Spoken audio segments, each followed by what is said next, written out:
அதே போல் இன்றைக்கி பார்த்திங்கன்னா கிங் ஜார்ஜ் ஹாலில் கம்யூனிஸ்ட் பார்ட்டி ஆஃப் மார்க்சிஸ்ட் அவங்களுடைய மீட்டிங் நடந்தது. ಅದು ಎದಕ್ಕಾಗಂತದ ಪற்றி இப்போ பாருங்கள். ವಾಜಪೇಯಿ ಸರ್ಕಾರ ಬಂದಾಗ ಹೇಳಿದ್ವಿ, ಬಲಪಂಥೀಯ ರಾಜಕಾರಣ ಅನ್ನುವಂಥದ್ದು ಈ ದೇಶದಲ್ಲಿರುವಂತಹ ಸಾಮಾಜಿಕ ಸಮತೋಲನವನ್ನು ಹಾಳು ಮಾಡುತ್ತದೆ, ಶ್ರೀಮಂತರ ಪರವಾಗಿ ನಿಲ್ಲುತ್ತದೆ ಅನ್ನೋದನ್ನು ಮೊದಲಿಂದ ಹೇಳೋದಕ್ಕೆ ಇವತ್ತು ಜನ ಇದನ್ನು ಗಮನಿಸಬೇಕು. ವೆಸ್ಟ್ ಬೆಂಗಾಲಲ್ಲಿ ಹೊರಟಿದೆ, ರಷ್ಯಾದಲ್ಲಿ ಹೊರಟಿದೆ. ದೂರದೃಷ್ಟಿ ನಮಗಿತ್ತು. ಸರ್ಕಾರದ ಪಾಲಿಸಿಗಳು ಯಾವ ರೀತಿಯಲ್ಲಿ ಇರ್ತದೆ, ನೀತಿಗಳು ಯಾವ ರೀತಿಯಲ್ಲಿ ಇರ್ತದೆ, ಪರಿಣಾಮ ಸಮಾಜದ ಮೇಲೆ ಹೇಗಾಗುತ್ತೆ ಅನ್ನೋದನ್ನು ಪ್ರತಿ ಸತಿಯೂ ಕೂಡ ಅಪಾಯದ ಗಂಟೆಯನ್ನು ಬಾರಿಸುವಂಥದ್ರಲ್ಲಿ ಮೊದಲು ನಿಂತವರು ಕಮ್ಯುನಿಸ್ಟ್ಗಳನ್ನು ಮರಿಬಾರದು. ಮಾರ್ಕ್ಸ್ವಾದಿ ಕಮ್ಯುನಿಸ್ಟ್ ಪಕ್ಷ 64 ನಂತರ ನಿರಂತರವಾಗಿ ಆ ಕೆಲಸ ಮಾಡ್ತಾ ಬಂದಿದೆ. ಜನರ ಮಾತಾಗಿದೆ. ಗ್ಯಾಟಪ್ಪನ್ನು ಬಂದಾಗ ಅದೇ ಆಗಿದೆ. ಡಂಕಲ್ ಒಪ್ಪಂದಕ್ಕೆ ಸೈನ್ ಹಾಕಿದ್ರೆ ಏನಾಗುತ್ತೆ ಅನ್ನೋದನ್ನು ನಾವು ಹೇಳಿದ್ವಿ. ಇಲ್ಲ ಇಲ್ಲ, ಡಂಕಲ್ ಒಪ್ಪಂದ ಆದರೆ ಭಾರತ ದೇಶ ಭಾರಿ ಜೋರಾಗಿ ಅಭಿವೃದ್ಧಿ ಆಗ್ತದೆ. ಇವತ್ತರ ಪರಿಣಾಮವನ್ನು ಎಲ್ಲ ರೀತಿಯಲ್ಲೂ ಕೂಡ ಅನುಭವಿಸ್ತಾ ಇದ್ದೀವಿ. ಪ್ರತಿ ಹಂತದಲ್ಲೂ ಮೊದಲು ನಾವು ಹೇಳ್ತೀವಿ.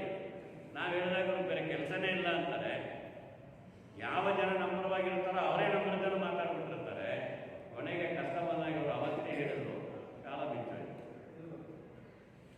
ಈಗ ನಮ್ಮದೇ ಇರೋ ಪ್ರಶ್ನೆ, ಈ ಸಮ್ಮೇಳನದಲ್ಲಿ ನಾವು ತೀರ್ಮಾನಕ್ಕೆ ಇರಬೇಕಾಗಿರೋದು, ಜನರ ಬಾಯಿ ಮಾತಾಗಿರುವಂತಹ ಈ ಅನುಭವ ಇದೆಯಲ್ಲ, ಶ್ರೀಮಂತರಾಗ ಬಡವರಾಗ್ತದೆ ಅನ್ನುವಂಥ ಈ ನೀತಿಗಳಿದೆಯಲ್ಲ, ಇದನ್ನ ಹಿಮ್ಮೆಟ್ಟಿಸಲಿಕ್ಕೆ ನಾವೇನು ಮಾಡಬೇಕು? ಅದನ್ನು ಹೇಗೆ ಮಾಡಲಿಕ್ಕಿದ್ದೀವಿ ಇದನ್ನು ಸ್ಪಷ್ಟವಾಗಿ ನಾವು ಅರ್ಥ ಮಾಡ್ಕೋಬೇಕು. ಅಷ್ಟು ಸುಲಭ ಅಲ್ಲ. ಎಷ್ಟು ಪ್ರಜಾಪ್ರಭುತ್ವ ವಿರೋಧಿ ಸರ್ಕಾರ ಆಗಿದೆ. ಅದು ಎರಡನೇ ಬಾರಿಗೆ NDA ಸರ್ಕಾರ ಬಂದ ಮೇಲೆ ಪಾರ್ಲಿಮೆಂಟಲ್ಲಿ ಅವರಿಗೆ ಸಂಪೂರ್ಣ ಮೆಜಾರಿಟಿ ಸಿಕ್ಕಿದ ಮೇಲೆ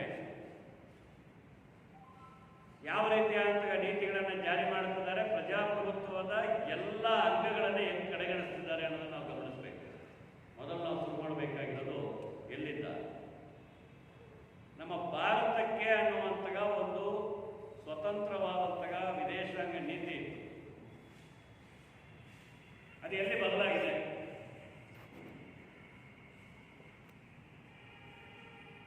ನೀವು ಸ್ವಲ್ಪ ಹಾಗೆ ಅನುಭವದಲ್ಲಿ ನೋಡಿ. ಒಂದು ಕಡೆಗೆ ನಮಗೆ ಭಾರತ ಸ್ವಾತಂತ್ರ್ಯ ಆದಾಗ 47ರಲ್ಲಿ ಒಂದು ಕಡೆಗೆ ಬಲಿಷ್ಠವಾಗಿದ್ದಂತಹ ಬಂಡವಾಳಶಾಹಿ ರಾಷ್ಟ್ರಗಳು, ಇನ್ನೊಂದು ಕಡೆಗೆ ಭಾರಿ ದೊಡ್ಡ ರೀತಿಯಲ್ಲಿ ಆವಾಗ ಎರಡನೇ ಜಾಗತಿಕ ಯುದ್ಧದ ನಂತರ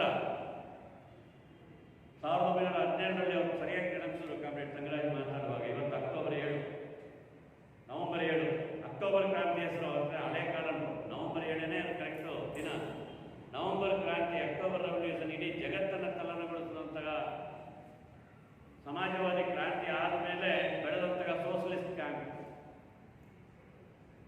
ಒಂದು ಕಡೆಗೆ ಸಾಮ್ರಾಜ್ಯಶಾಹಿ ದೇಶಗಳು, ಇನ್ನೊಂದು ಕಡೆಗೆ ಸಮಾಜವಾದಿ ದೇಶಗಳು. ಇದರ ಮಧ್ಯದಲ್ಲಿ ನಮ್ಮ ದೇಶ ಹೇಗಿರಬೇಕು ಅನ್ನುವಂತಹ ಆಡಳಿತ ನೀತಿಯನ್ನು ಕೂಡ ಇಲ್ಲಿ ತರಲಿಕ್ಕೆ ಸಾಧ್ಯ ಆಗಿತ್ತು. ನಾನು ಸುದೀರ್ಘದಲ್ಲಿ ಹೋಗೋದಿಲ್ಲ. ಸ್ವತಂತ್ರವಾಗಿ ಉಳಿದು ನಮ್ಮ ದೇಶಕ್ಕೆ, ನಮ್ಮ ದೇಶದ ಬಂಡವಾಳಗಾರರಿಗೆ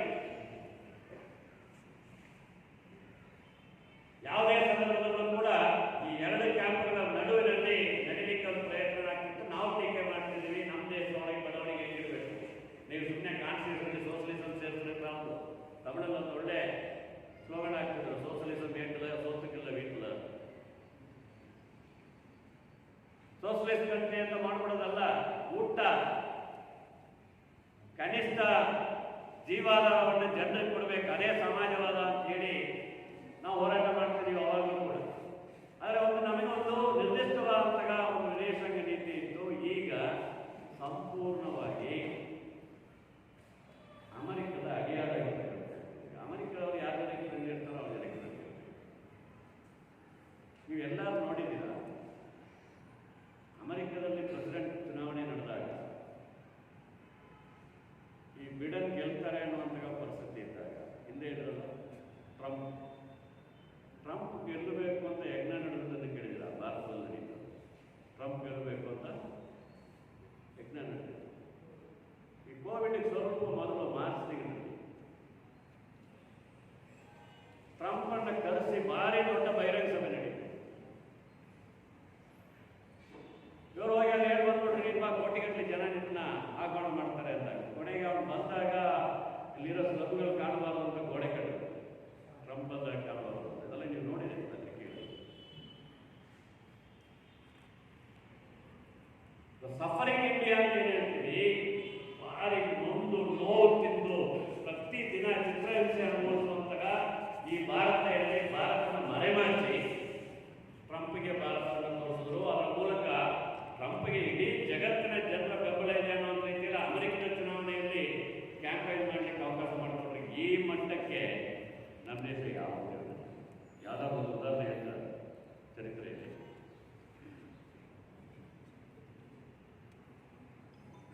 ಸರ್ವೆಲೆನ್ಸ್ ಅಂತ ಇರ್ತಾರಲ್ಲ, ನೀವೇನು ಮಾಡ್ತೀರಿ ಅಂತ ನೋಡಬೇಕಲ್ಲ, ಅದನ್ನು ಕಂಡುಹಿಡಿಯಲಿಕ್ಕೆ ಇಸ್ರೇಲಿಂದ ಪೆಗಾಸಸ್ ಬರಬೇಕಾ ಅಂತ ಪರಿಸ್ಥಿತಿ ಬಂದಿದೆ. ಪೆಗಾಸಸ್ ಬಂತು, ಎಲ್ಲ ಮೊಬೈಲ್ಗಳನ್ನು ನೋಡ್ಬೋದು, ಯಾರನ್ನ ಸರ್ವೆಲೆನ್ಸ್ ಮಾಡೋದು,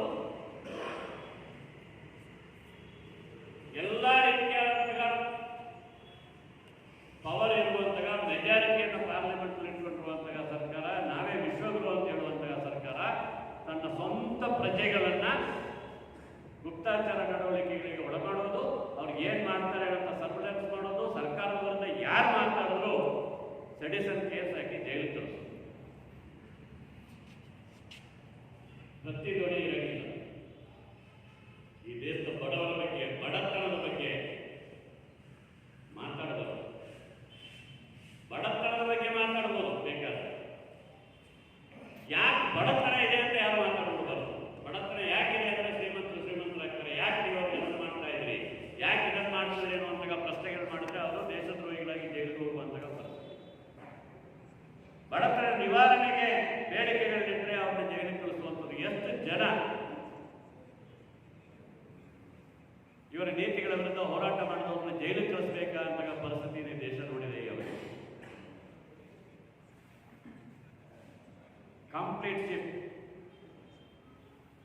ನೀವು ಆಲೋಚನೆ ಮಾಡಿ, BEML ಖಾಸಗೀಕರಣ ಆಗ್ತಾ ಇದೆ, BEML ಖಾಸಗೀಕರಣ ಆಗ್ತಾ ಇದೆ, ರೈಲ್ವೆ ಖಾಸಗೀಕರಣ ಆಗ್ತಾ ಇದೆ, ಪವರ್ ಸೆಕ್ಟರ್, ಎಲೆಕ್ಟ್ರಿಸಿಟಿ ಖಾಸಗೀಕರಣ ಆಗ್ತಾ ಇದೆ.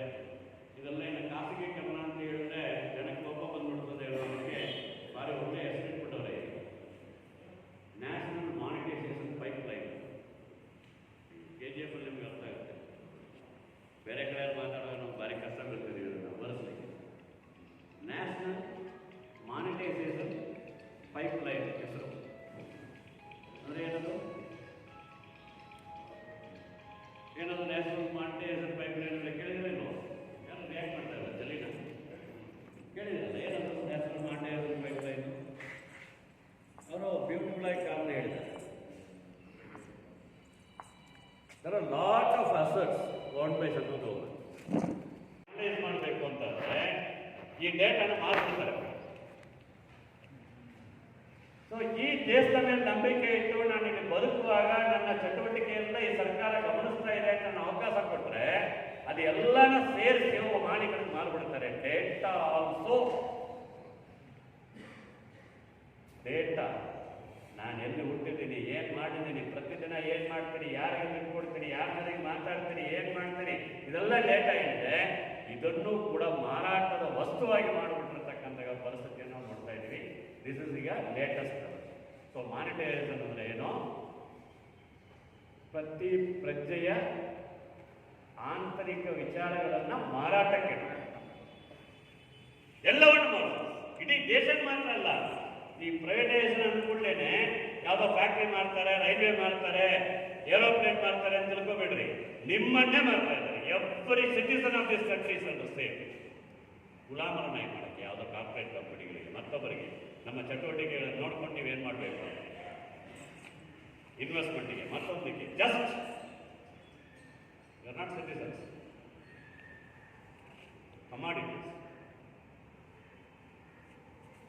ಇದು ಪೊಲಿಟಿಕಲ್ ಇಶ್ಯೂನೇ. ಇದನ್ನು ಕೇಳಕ್ಕೆ ಹೋದರೆ ಈ ಕಮಾಡಿಟಿಯನ್ನು ಸ್ಪ್ಲಿಟ್ ಮಾಡ್ತಾರೆ.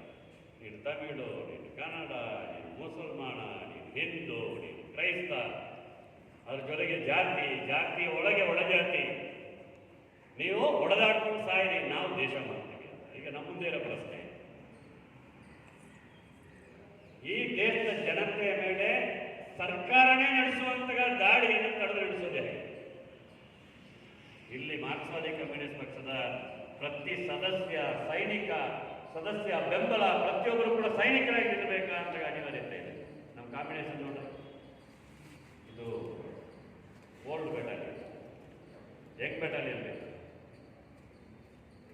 ನೀವು ನಿಮ್ಮ ಅನುಭವ ನಮಗೆ ಹೇಳ್ಬೋದು, ನಾವು ನಮ್ಮ ಅನುಭವ ಹೇಳ್ಬೋದು. ಆದರೆ ಜಾರಿ ಮಾಡಲಿಕ್ಕಿರುವಂತಹ ತಾಕತ್ತಿರುವಂತಹ ಯುವಕರು ಬರಬೇಕು, ಅಪ್ರೋಚ್ ಮಾಡಬೇಕು, ಅವರು ಹೊಸ ವಿಧಾನದಲ್ಲಿ ಅಪ್ರೋಚ್ ಮಾಡಬೇಕು. ಅಂತ ಒಂದು ಹೊಸ ಚಳುವಳಿಯನ್ನು ಕಟ್ಟಬೇಕು.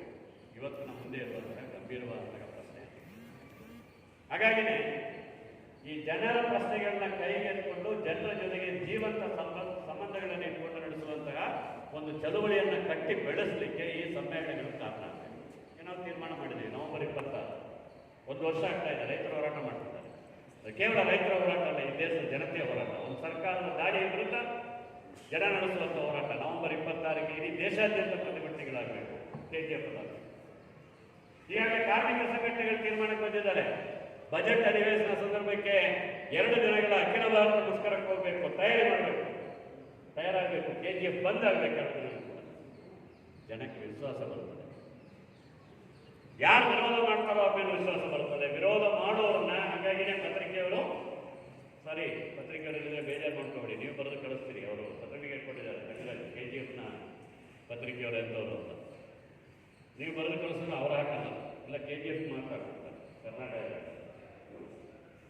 ಪ್ರತಿರೋಧದ ಸುದ್ದಿಗಳು ಬರ್ತಾ ಇಲ್ಲ. ಆ ಸುದ್ದಿಯನ್ನು ನಾವು ಕ್ಯಾರಿ ಮಾಡಬೇಕು, ಪ್ರತಿ ಊರಲ್ಲೂ ಕ್ಯಾರಿ ಮಾಡಬೇಕು. ಅದನ್ನು ಮಾಡ್ಲಿಕ್ಕೆ ಆಗಬೇಕು. ಅಂತ ಒಂದು ಹೋರಾಟವನ್ನು ಕಟ್ಟಿ ಬೆಳೆಸಲಿಕ್ಕೆ ಈ ಸಮ್ಮೇಳನ ನಮಗೆ ಅವಕಾಶವನ್ನು ಕೊಡಲಿ. ಎಲ್ಲ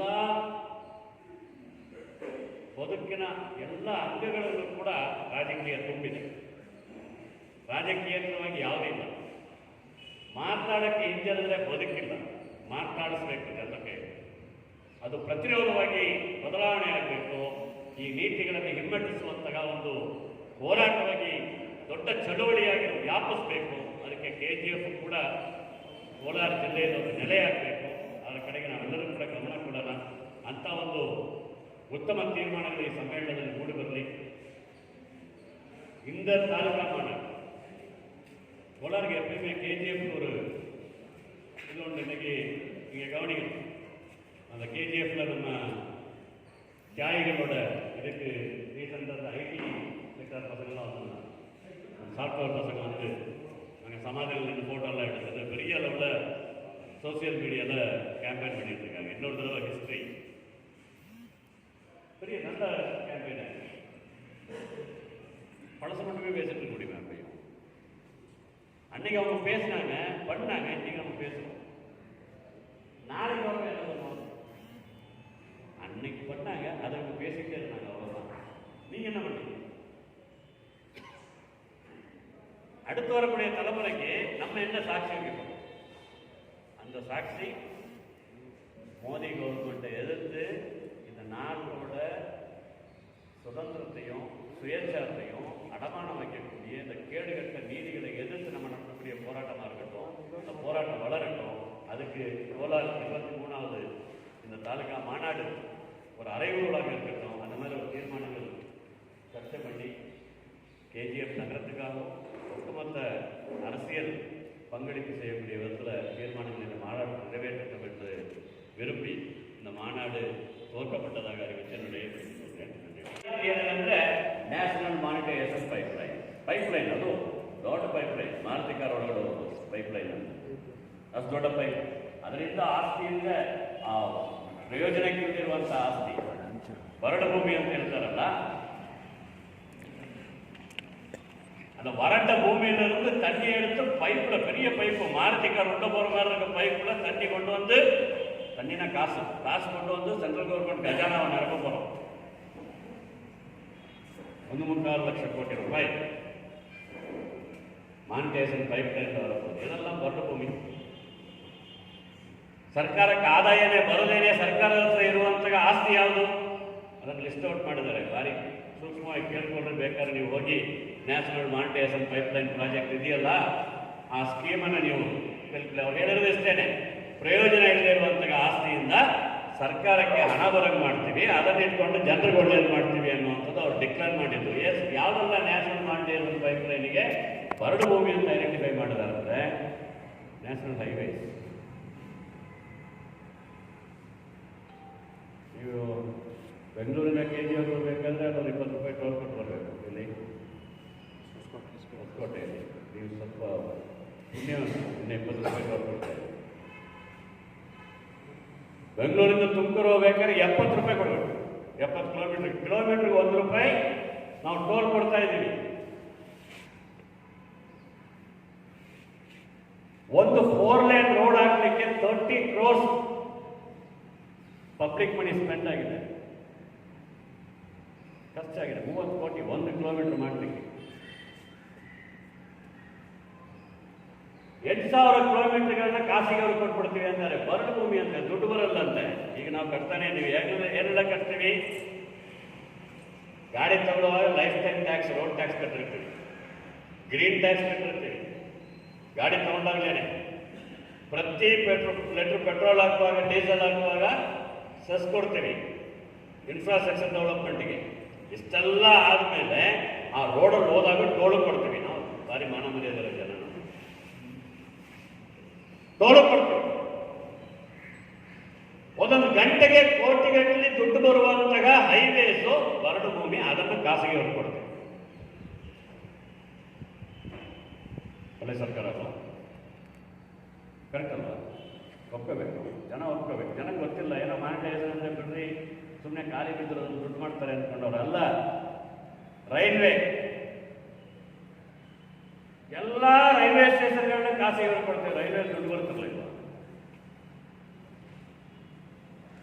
ಖಾಲಿ ಇರೋದನ್ನಲ್ಲ, ಜೀವಂತ ಇರೋದನ್ನ ಆಯ್ತು ಬಿಡ್ರಿ.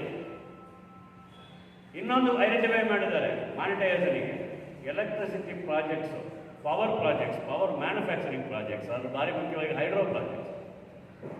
ಹೈಡ್ರೋ ಪ್ರಾಜೆಕ್ಟಲ್ಲಿ ಏನು ಖರ್ಚು ಗೊತ್ತಾ? ಹೈಡ್ರೋ ಪ್ರಾಜೆಕ್ಟ್ ಅಂದರೆ ಗೊತ್ತಲ್ಲ, ನೀರು ಮಿನ್ನಲೆ, ಜಲವಿದ್ಯುತ್. ಮಳೆ ಬಂದರೆ ಅಣೆಕಟ್ಟಿಗೆ ನೀರು ಬರ್ತದೆ. ಒಂದು ಸತಿ ಅಣೆಕಟ್ಟು ಕಟ್ಬಿಟ್ಟು ಕೆಳಗಡೆ ಟರ್ಬೈನ್ ಇಟ್ಬಿಟ್ರೆ ಬರ್ತಾ ಇರ್ತದೆ. ಏನು ರಾ ಮೆಟೀರಿಯಲ್ ಇಲ್ಲ, ನೀವು ಯಾವುದನ್ನು ಬಾಯ್ಲ್ ಮಾಡಬೇಕಿಲ್ಲ, ಕಲ್ಲಿದ್ದಲು ತರಬೇಕಿಲ್ಲ, ಲೇಯರ್ ಬೇಕಿಲ್ಲ, ಎಂಥದ್ದು ಬೇಕಿಲ್ಲ. ಫಸ್ಟು ನಮ್ಮ ದೇಶದೊಳಗೆ ಬಂದಂತಹ ಜಲವಿದ್ಯುತ್ KGFಗಾಗಿ ಬಂದಿತ್ತು. ಶಿವನ ಸಮುದ್ರ ಇವತ್ತಿಗೂ ಫಂಕ್ಷನಿಗಿದೆ. ಅವತ್ತು 25 ಸೈಕಲ್, ಇವತ್ತು 50 cycle. Exclusive first time electricity ಕಂಪನಿಗೆ ಬಿಲ್ಡಿಂಗ್ ಆಗಿದೆ ಆನಂದರಾವ್ ಸರ್ಕಲ್, ಬೆಂಗಳೂರಲ್ಲಿ, ಮೈಸೂರು ಎಲೆಕ್ಟ್ರಿಸಿಟಿ ಕಂಪನಿ. ಮಹಾರಾಜರ ಕಾಲದಲ್ಲಿ ಆದಂತಹ ಫಸ್ಟ್ ಬಿಲ್ಡಿಂಗ್, ಇವತ್ತಿಗೂ ಆ ಬಿಲ್ಡಿಂಗ್ ನಿಂತಿದೆ. ಎಲ್ಲ ಜಲವಿದ್ಯುತ್ ಯೋಜನೆಗಳನ್ನು ಖಾಸಗಿಯವರು ಕೊಟ್ಬಿಡ್ತೀವಿ. ಮುಂದೆ ಅವರು ಮ್ಯಾನುಫ್ಯಾಕ್ಚರ್ ಮಾಡ್ತಾರೆ. ಏನು ಮ್ಯಾನುಫ್ಯಾಕ್ಚರ್ ಮಾಡೋದು? ಬರೋ ನೀರು ಪೈಪಲ್ಲಿ ಹರಿಯುತ್ತದೆ, ಟರ್ಬೈನ್ ಬೀಳ್ತದೆ, ಟರ್ಬೈನಿಂದ ಕರೆಂಟ್ ಬರ್ತದೆ, ಕರೆಂಟ್ ಸಪ್ಲೈ ಆಗುತ್ತೆ. ಆಮೇಲೆ ಎಲ್ಲ ಟ್ರಾನ್ಸ್ಫಾರ್ಮರ್ಗಳು, ಪವರ್ ಲೈನ್ಸ್, ಟವರ್ ಲೈನ್ಸ್, ಅದನ್ನು ಖಾಸಗಿಯವರು ಕೊಟ್ಬಿಡ್ತೀವಿ. ಇದೆಲ್ಲ ಬರಡು ಭೂಮಿ, ಸರ್ಕಾರ ಐಡೆಂಟಿಫೈ ಮಾಡೋದು. ಎನ್ರಾನ್ ಈ ದೇಶಕ್ಕೆ ಇರುವಂಥ ಅನುಭವ. ಬಾಂಬೆಗೆ ಎನ್ರಾನ್ ಕಂಪನಿಯಿಂದ ಎಲೆಕ್ಟ್ರಿಸಿಟಿ ಪರ್ಚೇಸ್ ಮಾಡ್ತೀವಿ ಅಂತ ಅಗ್ರಿಮೆಂಟ್ ಆಗಿ ಎನ್ರಾನ್ ಕಂಪನಿ ಒಂದು ಕನ್ಸ್ಟ್ರಕ್ಟ್ ಮಾಡಿ ಪವರ್ ಮ್ಯಾನುಫ್ಯಾಕ್ಚರ್ ಮಾಡಿದ ಮೇಲೆ ಬಾಂಬೆ ಅವರು ತೀರ್ಮಾನ ಮಾಡಿದ್ರು, ನೀವು ಕರೆಂಟೇ ಕೊಡಬೇಡಿ, ತಿಂಗಳು ನಾವು ದುಡ್ಡು ಕೊಟ್ಬಿಡ್ತೀವಿ ಅಂತ. ಪರ್ಚೇಸ್ ಮಾಡಿದ್ರೆ ಕಾಸ್ಟ್ಲಿ, ನಿಮಗೆ ಗ್ಯಾರಂಟೆಡ್ ಪ್ರಾಫಿಟ್ ಇದೆ, ಎಲ್ಲರೂ ನಾವು ಕೊಟ್ಬಿಡ್ತೀವಿ, ನೀವು ಪವರ್ ಕೊಡಬೇಡಿ ಅಂತ. ಅರ್ಥ ಆಯ್ತಾ ನಾನು ಹೇಳೋದು? ಅವ್ರು ಬಂದು ಎನ್ರಾನ್ ಕಂಪನಿಯವರಲ್ಲಿ, ಎನ್ರಾನ್ ಕಂಪನಿಗಾರ ಒಂದು ಹಿಂಗೆ ಪವರ್ ಪ್ರಾಜೆಕ್ಟ್ ஆரம்பிச்சான். பாம்பேல இருந்தாங்க, வாங்கி ஆகணும் ஒப்பந்தம். ஒவ்வொரு வருஷமும் இவ்வளவு லாபம் கேரண்டி பண்ணணும் அவனுக்கு. கடைசியில் உனக்கு எந்த லாபத்துக்கு நம்ம கேரண்டி பண்ணிருக்கோம், லாபத்தை கொடுத்துறோம், அவங்கள்ட்ட கரண்ட் வாங்க மாட்டோம். கரண்ட் வாங்கினா எங்களால் தாக்க முடியும். பிரைவேட் கடைகளில் மின் உற்பத்தி போச்சுன்னா கடைசியில் சாதாரண கவர்மெண்ட்டே பர்ச்சேஸ் பண்ண முடியாது. டவர் லைனை ப்ரைவேட்டைஸ் பண்ண முடியும் கேட்டால் மானிட்டைசேஷன் ரைட்.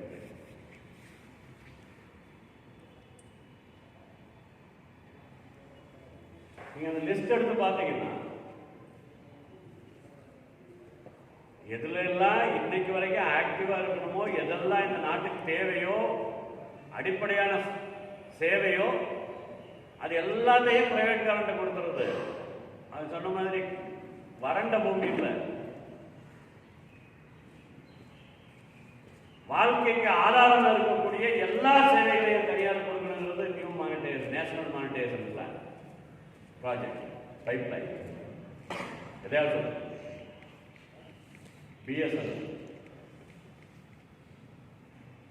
பிஎஸ்என்எல் மட்டும் இல்லை, overall telecommunication private, all services, government services எல்லாத்தையும் கொடுத்துருவோம். என்ன முதல்ல அவன் பணம் கொடுத்துருவான், அதுக்கப்புறம் அவன் எவ்வளோ இருந்தாலும் சார்ஜ் பண்ணிடுவான். அதுக்கப்புறம் ரினியூவல் பண்ணணும். ஏன்னு கேட்டிங்கன்னா இதை முக்கியமாக புரிஞ்சுக்கணும். ஏன்னா இந்த 56 இன்ச் வேறு இல்லை கவர்மெண்ட்டுக்கு. ஏர் இண்டியா வைக்கணும்னு எப்போ அனௌன்ஸ் பண்ணாங்க ஞாபகம்? 3 வருஷம் ஏர் இண்டியா வைக்கணும்.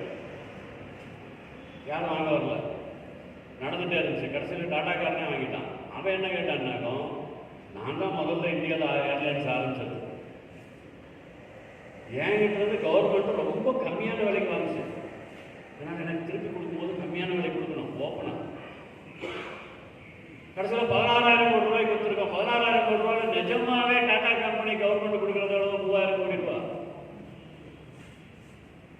ஆனால் டாட்டாவிலிருந்து எடுத்த பின்னால எத்தனை 1000 கோடி ரூபா பப்ளிக் மணியை போட்டு பண்ணிக்கிட்டு கவர்மெண்ட் கவனிச்சுருந்தீங்க ஏர் இண்டியா எக்ஸ்பீரியன்ஸ்.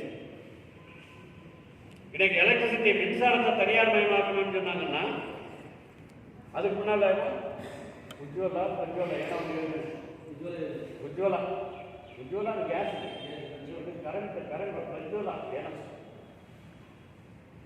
எல்லா கிராமங்களுக்கும் ವಿದ್ಯುತ್ ಶಕ್ತಿ ಇಲ್ಲದೆ ಇರೋ ಗ್ರಾಮ ಇಲ್ಲ. ಯಾರ್ದು? ಎಲೆಕ್ಟ್ರಿಸಿಟಿ ಬೋರ್ಡ್ ಕಂಪನಿಗಳು ಹೋಗಿ ಕಂಬ ನಡೆಸಿ ಕಂಬಿ ಎಳೆದು ಹಳ್ಳಿಗೆ ತಗೊಂಡೋಗಿ ಕರೆಂಟ್ ಕೊಟ್ಬಿಡ್ತಾರೆ. ಅಲ್ಲಿರೋ ಮನೆಗೆಲ್ಲ ಸಪ್ಲೈ ಕೊಟ್ಬಿಡ್ತಾರೆ. ಎಲ್ಲ ಆದಮೇಲೆ ಬಿಲ್ ಕಲೆಕ್ಟ್ ಮಾಡಬೇಕಲ್ಲ, ಅವಾಗ ಖಾಸಗಿ ಅವ್ರು ಕೊಡೋದು.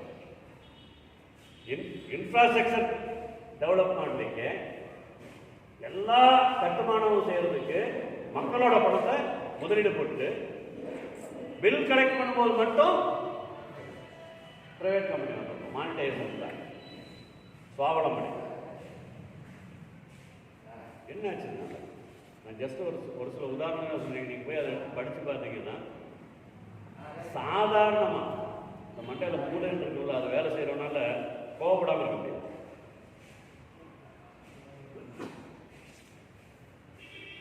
எல்லாத்தையும் வித்து நாசமாக்குறது ஒரு கவர்மெண்டா? இதே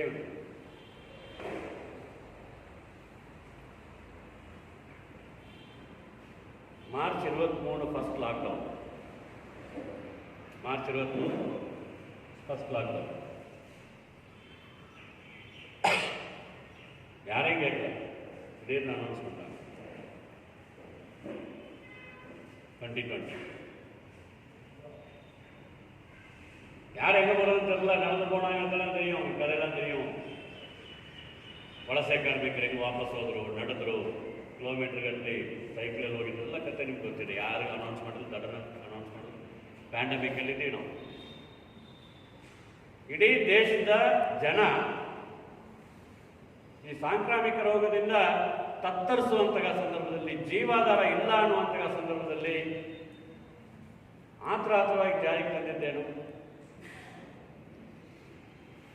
ಕೃಷಿ ಕಾಯ್ದೆ. ಈ ಆಲೋಚನೆ ನೋಡಿ ಸಾಮಾನ್ಯ ಜನ ಎಲ್ಲರೂ ಈಗ ಸಹಜವಾಗಿ ಮಾತಾಡ್ತಾರೆ. ಈ ಸರ್ಕಾರ ಬಂದ ಮೇಲೆ ಶ್ರೀಮಂತರಾಗ್ತಾರೆ, ಬಡವರು. அந்த தேர்வு செய்யப்பட்ட பிரதிநிதிகள் மட்டும் இங்கே இருந்து ரிஜிஸ்ட்ரேஷன் பண்ணணும். நம்மளுடைய எஸ்ஆனந்தன், நம்மளோட அசோகன், நம்மளோட ராமமூர்த்தி, அவங்க வந்து அந்த வலதுபுறத்தில், என்னுடைய வலதுபுறத்தில் அந்த மூலையில் உட்காருவாங்க. அங்கே வந்து கிளை செயலாளரும் அவங்க கிளையினுடைய பிரதிநிதிகளுடைய லிஸ்ட் பண்ணி 50 ரூபாய் டெலிகேட்ஸ் ஃபீஸு, அப்புறம் அங்கே கொடுக்கக்கூடிய ரிப்போர்ட்டு, பென்னு, பேடு இதை வாங்கி வரணும்னு சொல்லிட்டு ಪ್ರತಿ 3 ವರ್ಷಕ್ಕೊಂದು ಬಾರಿ ಪ್ರಜಾಸತ್ತಾತ್ಮಕ ಆಶಯಗಳ ಭಾಗವಾಗಿ ಸಮಿತಿಯನ್ನು ಆಯ್ಕೆ ಮಾಡುವುದರ ಮೂಲಕವಾಗಿ ಸಮ್ಮೇಳನ ನಡೆಸಿ ಆ ಪ್ರದೇಶದ ವ್ಯಾಪ್ತಿಯಲ್ಲಿರ್ತಕ್ಕಂಥ ಸಮಸ್ಯೆಗಳನ್ನು ನಿವಾರಣೆ ಮಾಡಲಿಕ್ಕಾಗಿ ನಿರಂತರವಾಗಿ ಹಗಲಿರುಳು ಸಂಸ್ಥೆಗಳಂಥ ಸಿಪಿಎಂ ಪಕ್ಷದ ಸಮ್ಮೇಳನಗಳು ಈಗೇನು ಪ್ರಾರಂಭ ಆಗಿದ್ದಾವೆ, ಆ ಸಮ್ಮೇಳನದ ಭಾಗವಾಗಿ ನೀವೆಲ್ಲರೂ ಯಶಸ್ವಿ ಮಾಡಲಿಕ್ಕೆ ಏನು ಬಂದಿದ್ದೀರಿ, ಮುಂದೆನೂ ಸಹ ಈ ಸಮ್ಮೇಳನದಲ್ಲಿ ತೆಗೆದುಕೊಳ್ಳುವಂತಹ ಹಲವಾರು ನಿರ್ಣಯಗಳ ಆಧಾರದಲ್ಲಿ ಹೋರಾಟಗಳನ್ನು ರೂಪಿಸಿ ಒಂದು ಯಶಸ್ವಿ ಚಳವಳಿಯನ್ನ, ಹಿಂದೆ ಇದ್ದಂತಹ ಈ ಚಳವಳಿಯ ಆ ಇತಿಹಾಸವನ್ನ ಮರುಕಳಿಸುವಂತಾಗಲಿ ಅಂತ ಆಶಿಸ್ತಾ ಇವತ್ತು 75ನೇ ವರ್ಷದ ಸ್ವಾತಂತ್ರ್ಯದ ಸಂಭ್ರಮವನ್ನು ಆಚರಣೆ ಮಾಡ್ತಿರುವಂಥ ವರ್ಷ ಇದು. ಆದರೆ ಇವತ್ತು ಈ ಸಂಭ್ರಮ ಈ ದೇಶದಲ್ಲಿರ್ತಕ್ಕಂಥ ದುಡಿಯೋ ವರ್ಗಕ್ಕಿದೆಯಾ, ಕೃಷಿ ಕಾರ್ಮಿಕರಿಗಿದೆಯಾ, ವಿದ್ಯಾರ್ಥಿ ಯುವಜನರಿಗಿದೆಯಾ ಅಂತ ಹೇಳಿದ್ರೆ ಖಂಡಿತವಾಗ್ಲೂ ಇಲ್ಲ. ಇವತ್ತು ಬಹುಶಃ ಹಿಟ್ಲರ್ ಮಾದರಿಯಲ್ಲಿ ಸರ್ಕಾರವನ್ನ ಸ್ವತಂತ್ರ ನಂತರದಲ್ಲಿ ಕೇಂದ್ರದಲ್ಲಿದ್ದಂಥ ಸರ್ಕಾರಗಳು ಯಾವ ರೀತಿ ಅಧಿಕಾರದಲ್ಲಿ ನಡೆಸಿದವೋ ಹಿಟ್ಲರ್ ರೀತಿಯಲ್ಲಿ ನಡೆಸಿದಂಥ ಏಕೈಕ ಸರ್ಕಾರ ಅಂದ್ರೆ ಈ ಮೋದಿ ಸರ್ಕಾರ. ಪಾರ್ಲಿಮೆಂಟ್ ಇದೆ, ಪಾರ್ಲಿಮೆಂಟ್ ಅಲ್ಲಿ ಯಾವುದೇ ವಿಷಯಗಳನ್ನ ಚರ್ಚೆ ಮಾಡೋದಿಲ್ಲ. ಅವ್ರಿಗೆ ಇವತ್ತು ರಾತ್ರಿಗೆ ಏನು ಬರ್ತದೆ ಕನಸು, ರಾತ್ರಿಗೆ ಏನು RSS ಅವರು ಯಾವ ತೀರ್ಮಾನಗಳನ್ನ ಜಾರಿ ಮಾಡಬೇಕಂತ ಹೇಳ್ತಾರೆ ಅದನ್ನ ಬೆಳಗಾಗೋದ್ರೊಳಗಡೆ ಮೀಡಿಯಾಗೆ ಹೇಳಿ ಈ ತೀರ್ಮಾನ ಜಾರಿ ಆಗಬೇಕು ಈ ದೇಶದಲ್ಲಿ ಅಂತ ಹೇಳುವ ಸ್ಥಿತಿಗೆ ಇವತ್ತು ಬಂದಿದೆ. ಡಿಮಾನಿಟೈಸೇಷನ್ ಇರ್ಬೋದು, ಅವ್ರು ಬಿಜೆಪಿ ಮಂತ್ರಿಗಳಿಗೆ ಗೊತ್ತಿಲ್ಲ ಡಿಮಾನಿಟೈಸೇಷನ್ ಮಾಡೋಲ್ಲ. NEP ಬಂದಿದೆ, RSS ನಾಯಕರ ಅಪ್ಪಣೆಯಂತೆ. ಇವತ್ತು ಕೃಷಿ ಕಾಯ್ದೆಗಳಿರ್ಬೋದು, ಕಾರ್ಮಿಕ ಕಾಯ್ದೆಗಳಿರ್ಬೋದು, ಈ ಎಲ್ಲ ಕಾನೂನುಗಳು RSS ನಾಗ್ಪುರದಲ್ಲಿರ್ತಕ್ಕಂಥ RSS ಕಚೇರಿಯ ದಾಖಲೆಗಳ ಪ್ರಕಾರವಾಗಿ ಈ ಒಂದು ಪಾರ್ಲಿಮೆಂಟ್ ನಡೀತಾ ಇರೋದ್ರಿಂದ ಇವತ್ತು ಇಡೀ ದೇಶದಲ್ಲಿ ಕಾರ್ಮಿಕರು, ರೈತರು ಅತ್ಯಂತ ಸಂಕಷ್ಟ ಪರಿಸ್ಥಿತಿ ಸಿಕ್ಕಿದ್ದಾರೆ. ಇದೇ ನವೆಂಬರ್ 26 ಒಂದು ವರ್ಷ ಕಳೀತಾ ಇದೆ. ಸಾವಿರಾರು ರೈತರ ಮೇಲೆ ದಬ್ಬಾಳಿಕೆ ಮಾಡಲಿಕ್ಕೆ ಸೈನಿಕರನ್ನ ಅಲ್ಲಿ ಬಳಸ್ಕೊಂಡಿದ್ದಾರೆ ಅಂತ ಹೇಳಿದ್ರೆ ಇವರು ಯಾವ ರೀತಿಯಾದಂಥ ಸರ್ಕಾರ ರೈತರ ಹೋರಾಟಕ್ಕೆ ಎದುರಿದೆ ಅನ್ನುವಂಥದ್ದನ್ನ ನಾವು ತಿಳ್ಕೋಬೇಕಾಗುತ್ತೆ. ಇತ್ತೀಚೆಗೆ NEP ಅನ್ನು ತಂದಿದ್ದಾರೆ, ನ್ಯೂ ಎಜುಕೇಶನ್ ಪಾಲಿಸಿ ಅಂತ. ಇದರಿಂದ ಇವರು ಶಿಕ್ಷಣ ತಜ್ಞರ ಹತ್ರ ಆಗಲಿ, ಬೇರೆ ಬೇರೆ ಪ್ರೊಫೆಸರ್ಗಳ ಹತ್ರ ಆಗಲಿ, ಪಾರ್ಲಿಮೆಂಟಲ್ಲಾಗಲಿ ಡಿಬೇಟನ್ನೇ ಮಾಡಿಲ್ಲ. ಅದ್ರ ಜೊತೆಗೆ ಇಡೀ ದೇಶದಲ್ಲಿ ನಮ್ಮ ಕರ್ನಾಟಕ ರಾಜ್ಯದಲ್ಲೇ ಪ್ರಥಮ ಬಾರಿಗೆ ಇದನ್ನು ಜಾರಿ ಮಾಡ್ತಾರೆ ಅಂತ ಹೇಳ್ಬಿಟ್ಟು ಹೇಳಿಕೊಟ್ಟಿದ್ದಾರೆ ನಮ್ಮ ಬಸವರಾಜ ಬೊಮ್ಮಾಯಿ ಅವರು. ಇವತ್ತು ಇವರು ಬಸವರಾಜ ಬೊಮ್ಮಾಯಿ ಅವರು ಯಾವ ರೀತಿ ಆಡಳಿತ ನಡೆಸಿದ್ರೆ ನಿಮಗೆಲ್ಲರೂ ಗೊತ್ತಿದೆ. ಮೊನ್ನೆ ಯಾವುದೋ ಸೌತ್ ಕೇಂದ್ರದಲ್ಲೂ ಇಲ್ಲ ಇರಬೇಕು, ಲವ್ ಜಿಹಾದ ಬೇರೆ ಬೇರೆ ಏನೋ ವಿಷಯಕ್ಕೆ RSS ಬಜರಂಗ ದಳದವರು ದಾಳಿ ಮಾಡಿದ್ರೆ ಆ ವಿಷಯದಲ್ಲಿ ಬೇರೆಯವರು ಪ್ರಶ್ನೆ ಮಾಡಿದಾಗ ಹೌದು ನೈತಿಕ ಪೊಲೀಸ್ಗಿರಿ ನಡೀತಿರುವಂಥದ್ದು ಸರಿ ಇದೆ, ಆಕ್ಷನ್ಗೆ ರಿಯಾಕ್ಷನ್ ಆಗಲೇಬೇಕು ಅನ್ನೋಂಥ ಸಮರ್ಥನೆ ಮಾಡಿಕೊಳ್ಳುವಂಥ ಮುಖ್ಯಮಂತ್ರಿ ಇವತ್ತು ನಮ್ಮ ರಾಜ್ಯದಲ್ಲಿದ್ದಾರೆ. ಇಂಥ ಸಂದರ್ಭದಲ್ಲಿ ನಮ್ಮ ಕಮ್ಯುನಿಸ್ಟ್ ಚಳವಳಿಯ ಸಾಮೂಹಿಕ ಸಂಘಟನೆಗಳು ಈ ರಾಜ್ಯದ ಜನಪರ ಸಮಸ್ಯೆಗಳಿಗಾಗಿ, ಈ ದೇಶದ ಜನಪರ ಸಮಸ್ಯೆಗಳಿಗಾಗಿ ಹೋರಾಟಗಳನ್ನು ಮಾಡಬೇಕಾಗುತ್ತೆ. ಇವತ್ತು ಕೋಲಾರ ಜಿಲ್ಲೆಯ ಒಂದು ಮುಕುಟವಾಗಿರ್ತಕ್ಕಂಥ, ಕಿರೀಟವಾಗಿರ್ತಕ್ಕಂಥ BML ಇವತ್ತು ನಮ್ಮಿಂದ ಕಳ್ಕೊಳ್ಳುವಂಥ ಸ್ಥಿತಿ ಬಂದಿದೆ. ಕಳೆದ ಒಂದು ವರ್ಷದಿಂದ ಹಲವಾರು ರೀತಿಯಲ್ಲಿ ಹೋರಾಟಗಳನ್ನು ಮಾಡ್ತಾ ಬರ್ತಾ ಇದ್ದೀವಿ. BML ಉಳಿಸಬೇಕು, BJML ಆರಂಭಿಸಬೇಕು ಅಂತ ಹೇಳ್ಬಿಟ್ಟಿದೆ. BJML ಸಂಬಂಧಪಟ್ಟಂಗೆ ಹಲವಾರು ವರ್ಷಗಳಿಂದ ನಾವು ಹಲವಾರು ನಿದರ್ಶನಗಳನ್ನು ಮಾಡಿ ಹೋರಾಟಗಳನ್ನು ರೂಪಿಸ್ತಾ ಇದ್ದೀವಿ. ಆದರೆ ಇಲ್ಲಿ ತನಕ BJML ಓಪನ್ ಸಂಬಂಧಪಟ್ಟಂಗೆ ಯಾವುದೇ ಕಾರ್ಯಯೋಜನೆ ಬರಲಿಲ್ಲ. ಸುಪ್ರೀಂ ಕೋರ್ಟ್ ಏನಿದೆ, ಹೈಕೋರ್ಟ್ ಏನಿದೆ, BJML ಅಲ್ಲಿ ಚಿನ್ನ ಇದೆ, ಆ ಕಾರ್ಮಿಕರಿಗೆ ಅನ್ಯಾಯ ಆಗಿದೆ, ಪುನರ್ ಆರಂಭಿಸಬೇಕು ಅಂತ ಹೇಳ್ಬಿಟ್ಟಿದೆ. ಇದು ಯಾವುದಕ್ಕೂ ರಾಜ್ಯ ಸರ್ಕಾರ ಒಪ್ಪಾಗಿಲ್ಲ, ಕೇಂದ್ರ ಸರ್ಕಾರ ಗಮನ ಹರಿಸಿಲ್ಲ. ಪ್ರತಿ ಮಂತ್ರಿ ಬಂದಾಗ, ಪ್ರತಿ MP ಬಂದಾಗಲೂ ಹೇಳ್ತಾರೆ BJML ಆರಂಭಿಸ್ತೀರಿ ಅಂತ ಹೇಳ್ಬಿಟ್ಟಿದೆ. ಆದರೆ ಇಲ್ಲಿ ತನಕ ಆಗಲಿಲ್ಲ. ಅದ್ರ ಜೊತೆಗೆ ಇರ್ತಕ್ಕಂಥ BML ಅನ್ನು ಸಹ ಕಳ್ಕೊಳ್ಳುವಂಥ ಸ್ಥಿತಿ ಬಂದಿದೆ. ಆ BML ವಿಷಯಕ್ಕೆ ಹಲವಾರು ಹೋರಾಟಗಳನ್ನು ಮಾಡೋ ಸಂದರ್ಭದಲ್ಲಿ ಇದೇ ಕ್ಷೇತ್ರದಲ್ಲಿ ಇರ್ತಕ್ಕಂಥ MP ಒಂದೇ ಒಂದು ಹೇಳಿಕೆಯನ್ನು ಸಹ ಕೊಡಲಿಲ್ಲ. ಅವರು ಇಲ್ಲ, ಸುಳ್ಳು ಮಾಹಿತಿ ಅಂತ ಹೇಳಿದ್ರು MP. ಆದರೆ ಇವತ್ತು ಅಲ್ಲಿರ್ತಕ್ಕಂಥವ್ರಿಗೆ ಎಲ್ಲರಿಗೂ ಗೊತ್ತಿದೆ, ಗ್ಲೋಬಲ್ ಟೆಂಡರ್ ಕರೆದಿದ್ದಾರೆ. ಅದು ಇನ್ನೊಂದು 4-5 ತಿಂಗಳಲ್ಲಿ BML ಖಾಸಗಿಯವರ ಕೈಗೆ ಹೋಗುತ್ತೆ ಅನ್ನೋದನ್ನ. ಅದು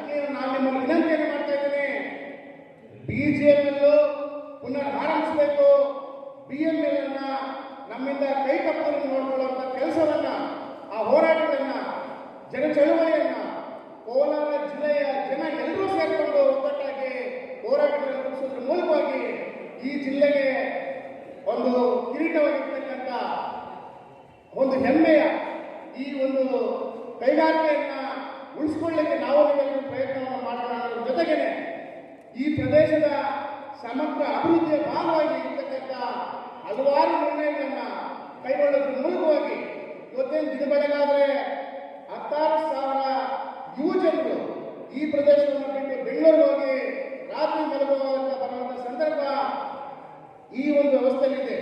ಈ ಒಂದು ಸಾವಿರಾರು ಎಕರೆ ಪ್ರದೇಶ ಇವತ್ತು ಖಾಲಿ ಇರುವಂತಹ ಬಿಜೆಪಿ ಪ್ರದೇಶ ಇರ್ಬೋದು, ಬಿಎಂಎಲ್ ಪ್ರದೇಶ ಇರ್ಬೋದು, ಸಣ್ಣ ಪುಟ್ಟ ಕೈಗಾರಿಕೆಗಳನ್ನ ಕೃಷಿ ಆಧಾರಿತ ಕೈಗಾರಿಕೆಗಳನ್ನ ಈ ಪ್ರದೇಶದಲ್ಲಿ ಸ್ಥಾಪನೆ ಮಾಡೋದ್ರ ಮೂಲಕವಾಗಿ ಇಲ್ಲಿನ ಜನರಿಗೆ ಉದ್ಯೋಗವನ್ನು ಸೃಷ್ಟಿ ಮಾಡೋದ್ರ ಮೂಲಕವಾಗಿ ಈ ಪ್ರದೇಶದ ಯುವ ಜನರಿಗೆ ಆಶ್ರಯ ನೀಡುವಂತ ಕೆಲಸಗಳನ್ನ ಮಾಡಲಿಕ್ಕಾಗಿ ಈ ಸಮ್ಮೇಳನದಲ್ಲಿ ನಿರ್ಣಯಗಳನ್ನು ತೆಗೆದುಕೊಂಡು ಹೋರಾಟಗಳನ್ನು ನಡೆಸಬೇಕನ್ನೋದನ್ನು ಹೇಳಿ ಜನಪರ ಚಳುವಳಿಯನ್ನು ಕಟ್ಟಕ್ಕಾಗಿ ನಡೀತಕ್ಕಂಥ ಸಮಗ್ರ ಅಭಿವೃದ್ಧಿಗಾಗಿ ಅಭಿವೃದ್ಧಿಗಾಗಿ ನಡೆಯಲಿರ್ತಕ್ಕಂಥ ಈ ಸಮ್ಮೇಳನ ಯಶಸ್ವಿ ಆಗಲಿಕ್ಕೆ ಕೈಗೊಳ್ಳುವಂತ ಹಲವಾರು ನಿರ್ಣಯಗಳ ಆಧಾರದಲ್ಲಿ ನಡೆಯುವಂತ ಎಲ್ಲ ಚಳುವಳಿಯಲ್ಲಿ ನೀವೆಲ್ಲರೂ ಭಾಗವಹಿಸೋದ್ರ ಮೂಲಕವಾಗಿ ಯಶಸ್ಸುಗೊಳಿಸಬೇಕು ಅನ್ನೋದನ್ನು ಹೇಳ್ತೇನೆ. ಇಷ್ಟು ಮಾತಾಡಲಿಕ್ಕೆ ಅವಕಾಶ ಕೊಟ್ಟಿದ್ದೀನಿ. ಎಲ್ಲರೂ கமிட்டியின் சார்பாக நன்றியை தெரிவித்துக் கொள்கின்றோம். அதே வகையில் இந்த இனதார நிகழ்ச்சியை வரவேற்புரையாற்றிய மாவட்ட செயற்குழு உறுப்பினர் அருமை தோழர் ஏஆர் பாபு அவர்களுக்கும் நன்றியை தெரிவித்துக் கொள்கின்றோம். இந்த இனதார நிகழ்ச்சிக்கு தலைமை பொறுப்பினை ஏற்று சிறப்பாக நடத்தி கொடுத்த அருமை தோழர் கேஜிஎம் தாலுகா கமிட்டியினுடைய செயலாளர் பி தங்கராஜ் அவர்களுக்கும் கமிட்டியின் சார்பாக நன்றியை தெரிவித்துக் கொள்கின்றோம். அதே வகையில் இந்த நாடு மோடி அரசாங்கத்தினுடைய தில்லுமுள்ளுடன் மக்கள் விரோத கொள்கைகளும் தொழிலாளர் விரோத கொள்கையாலும் விவசாயிகள் விரோத கொள்கையாலும் இன்று மக்களை வஞ்சிக்கின்ற வகையிலும் தொழிலாளர்களை வஞ்சிக்கின்ற வகையிலும் விவசாயிகளை வஞ்சிக்கின்ற வகையிலும் இந்த நாடு சென்று கொண்டு இருக்கின்றது என்பதை துல்லியமாக பல்வேறு விஷயங்களை பேசி அமர்ந்திருக்கின்ற அருமை தோழர் மாநில செயற்குழு உறுப்பினர் அன்புக்குரிய தோழர் மீனாட்சி சுந்தரம் அவர்களுக்கும் இந்த கமிட்டியின் சார்பாக நன்றியை தெரிவித்துக் கொள்கின்றோம். அதே வகையில் இந்த துவக்க நிகழ்ச்சியிலே கலந்து கொண்டு சிறப்புரையாற்றிய மாவட்ட செயற்குழு உறுப்பினர் காந்திநகர் நாராயணசாமி அவர்களுக்கும் மாவட்ட செயலாளர் அன்புக்குரிய தோழர் பி சீனிவாசன் அவர்களுக்கும் பொன் ஆனந்தராஜ் அவர்களுக்கும் கமிட்டியின் சார்பாக நன்றி கலந்த வணக்கத்தை சொல்லிக்கொண்டு இந்த நிகழ்ச்சிக்கு வருகை தந்த அனைத்து தோழர்களுக்கும் நன்றியை மீண்டும் சொல்லிக்கொண்டு இந்த நிகழ்ச்சி அதே வகையில் இந்த நிகழ்ச்சியிலே கலந்து கொண்டிருக்கின்ற மாவட்ட உறுப்பினர் அன்புக்குரிய தோழர் ஜி அர்ஜுனன் அவர்களுக்கும் நன்றி கூறிக்கொண்டு இந்த நிகழ்ச்சியை இதோடு முடித்துக் கொள்கின்றோம். அதே போல் இன்றைக்கி பார்த்தீங்கன்னா ஜேடிஎஸ் பார்ட்டினுடைய மெம்பர்ஸ் வந்து மீட்டிங் வச்சாங்க. ಅದು ಎದಕ್ಕಾಗಂತದ ಬಗ್ಗೆ இப்போ பாருங்க. ನನ್ನ ಆಯ್ಕೆ ಮಾಡಿದ್ದಾರೆ. ನನ್ನನ್ನು ಕಾರ್ಯಾಧ್ಯಕ್ಷರಾಗಿ ಆಮೇಲೆ ಪರಂದಾಮನ್ ಅವರು ಮೊಬಾಯ್ ಅವರು ಇವರನ್ನೆಲ್ಲ ಬಂದು ಜನರಲ್ ಸೆಕ್ರೆಟರಿಯಾಗಿ ಎಲ್ಲ ಮಾಡಿದ್ದಾರೆ. ಮಾಡಿದ ಮೇಲೆ ದಯಾನಂದ ಬಂದು ಅವ್ರನ್ನ ಬಂದು ತಾಲೂಕು ಪ್ರೆಸಿಡೆಂಟಾಗಿ ಮಾಡಿದ್ದಾರೆ. ಮಾಡಿದ ಮೇಲೆ ಇದುವರೆಗೆ ಒಂದೇ ಒಂದು ಮೀಟಿಂಗ್ ಕೂಡ ಕರೆದಿಲ್ಲ. ಅವ್ರಿಗೆ 19/7/2021 ಅವರನ್ನು ನಮ್ಮ ತಾಲೂಕು ಪ್ರೆಸಿಡೆಂಟಾಗಿ ಮಾಡಿದ್ದಾರೆ. ಇದುವರೆಗೆ ನಮ್ಮನ್ನು ಕೂಡ ಕರೆದಿಲ್ಲ. ಆಮೇಲೆ ಅವ್ರು ಮಾತ್ರ ನಾನು ಪ್ರೆಸಿಡೆಂಟ್ ಅಂತ ಎಲ್ಲ ಕಡೆ ಹೇಳ್ಕೊಂಡು ಬರ್ತಾ ಇದ್ದಾರೆ. ಅದ್ರ ಕೆಳಗಡೆ ಇರುವವರು ಯಾರಂತ ಇನ್ನೂ ಅವರು ಕೂಡ ಯಾರನ್ನ ಇಂಟ್ರೊಡ್ಯೂಸ್ ಮಾಡಿಲ್ಲ. ಒಂದೇ ಒಂದು ಮೀಟಿಂಗ್ ಕೂಡ ಇದುವರೆಗೂ ಕರೆದಿಲ್ಲ. ಬಟ್ ಇದು ಹೆಂಗೆ ಮಾಡಿದ್ದಾರೆ ಅಂತ ನಮಗೆ ಮನಸ್ಸು ತುಂಬ ಕಷ್ಟವಾಗ್ತದೆ. ಯಾಕೆಂದರೆ ಇದುವರೆಗೂ ನಮ್ಮನ್ನು ಕರೆದು ಯಾರು ನಿಮಗೆ ಈ ಪೋಸ್ಟ್ ಬಂದು ರಾಜ್ಯಾಧ್ಯಕ್ಷರು ಮಾಡಿದ್ದಾರೆ ಅಂತ ಏನು ನಮ್ಗೆ ಗೊತ್ತಿಲ್ಲ. ಆಮೇಲೆ ಇದು ಹೆಂಗೆ ತೀರ್ಮಾನ ಮಾಡಿದ್ದಾರೆ ಅಂತ ನಮ್ಮ ಇಲ್ಲಿ ಉಸ್ತುವಾರಿಯಾಗಿರೋರು KGF ಅಲ್ಲಿ ನಮ್ಮ ಮಾನ್ಯ ಶ್ರೀ ಕೆ ರಾಜೇಂದ್ರನ್ ಅವರು ಜ್ಞಾಪಕಕ್ಕೆ ಕೂಡ ಗೊತ್ತಿಲ್ಲದೆ ಇವರ ಏಕಾಏಕಿವಾಗಿ ಅವರು ತೀರ್ಮಾನ ಮಾಡಿದರು. ಚೌಡರೆಡ್ಡಿ ಬಂದು ನಮ್ಮ JDS ಪಕ್ಷದಲ್ಲಿ ಒಂದು ಕೋಲಾರ ಡಿಸ್ಟಿಕಲ್ಲಿ ಒಂದು ಕನ್ವೀನರ್. ಬಟ್ ಇಲ್ಲಿ KGF ಅಲ್ಲಿ ಇನ್ಚಾರ್ಜ್ ಆಗಿರೋರು ಬಂದು ಕೆ ರಾಜೇಂದ್ರನ್. ಅವ್ರಿಗೆ ಗೊತ್ತಿಲ್ಲದೆ ಇವರು ಈ ಥರ ಎಲ್ಲ ಮಾಡಿದ್ದಾರೆ. KGFನ ಸ್ಥಿತಿ ಅವ್ರಿಗೇನು ಗೊತ್ತು? ಪಕ್ಷ ಸಂಘಟನೆ ಮಾಡದೇ ಇರುವುದರಿಂದ ಇದು ಪಕ್ಷ ಬೆಳೆಯೋದಕ್ಕೆ ಸಾಧ್ಯನೇ ಇಲ್ಲ. ಆದ್ದರಿಂದ ಲೋಕಲಲ್ಲಿರುವ ಕೆ ರಾಜೇಂದ್ರನವನ್ನು ಭೇಟಿಯಾಗಿ ಕೂತು ಚರ್ಚೆ ಮಾಡಿ ಯಾವ ರೀತಿ ನಾವು ಇಲ್ಲಿ ಸಂಘಟನೆ ಮಾಡಬೇಕಂತ ಮಾಡದೇ ಇರೋದ್ರಿಂದ ಪಕ್ಷ ಇಲ್ಲಿ ಬೆಳೀತಾ ಇಲ್ಲ. ಈ ತಾಲೂಕು ಪ್ರೆಸಿಡೆಂಟ್ ನಮಗೆ ಈ ಥರ ಬಂದು ಬರೀ ಪೋಸ್ಟ್ ಮಾತ್ರ ತಗೊಂಡು ಇದುವರೆಗೂ ಒಂದು ಮೀಟಿಂಗ್ ಕೂಡ ಕರೆದಿಲ್ಲ. ಆದ್ದರಿಂದ ಅವ್ರು ನಮಗೆ ಬೇಕಾಗಿಲ್ಲ. ಅದರ ಪರವಾಗಿ ನಾವು ಎಲ್ಲರೂ ಅವ್ರು ಒಬ್ಬರನ್ನ ಬಿಟ್ಟು ಕಾರ್ಯಾಧ್ಯಕ್ಷರು, ಪ್ರಧಾನ ಕಾರ್ಯದರ್ಶಿ ಎಲ್ಲ ಇಲ್ಲಿದ್ದೀವಿ. ಒಬ್ಬರು ಮಾತ್ರ ಅಲ್ಲಿದ್ದಾರೆ. ಅವರು ಏನೂ ಮಾಡ್ತಾ ಇಲ್ಲ.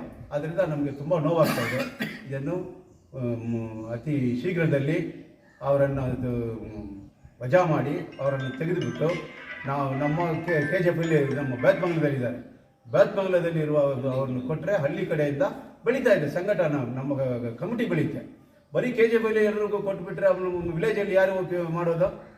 ಆದ್ದರಿಂದ ನಮ್ಮ ಅಭಿಪ್ರಾಯ ವಿಲೇಜಲ್ಲಿ ಇರುವವರಿಗೆ ತಾಲೂಕು ಪ್ರೆಸಿಡೆಂಟ್ ಕೊಡಬೇಕು.